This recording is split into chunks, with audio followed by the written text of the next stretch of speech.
भारत का एक ऐसा खूंखार डाकू जिसने कन्नड़ फिल्मों के सुपरस्टार राजकुमार को 108 दिनों तक अपनी कैद में रखा था और इसके बावजूद भी पूरे राज्य की पुलिस उसे ढूंढ नहीं पाई थी। जी हाँ दोस्तों, मैं बात कर रहा हूँ साउथ इंडिया के कुख्यात डाकू वीरप्पन की।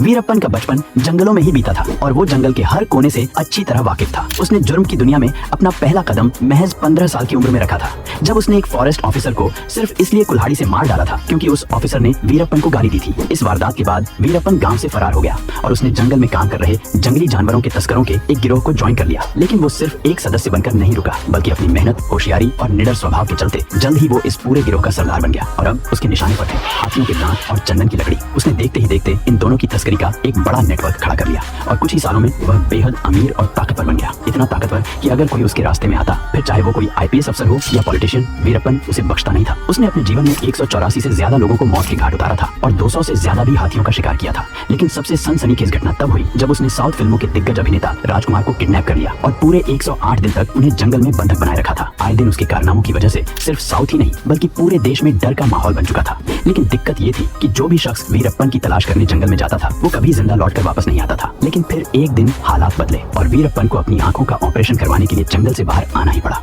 और जैसे ही खुफिया सूत्रों से पुलिस को खबर मिली कि वीरप्पन एक एम्बुलेंस के जरिए शहर की तरफ जा रहा है, तभी स्पेशल टास्क फोर्स ने तुरंत उसे घेरने का प्लान बना लिया और रास्ते में 30 कमांडो की टीम ने उसकी एम्बुलेंस को बीच रास्ते में घेरकर उस पर 300 से भी ज्यादा राउंड फायर कर दिए और इस एनकाउंटर में वीरप्पन और उसके 3 साथी मारे गए।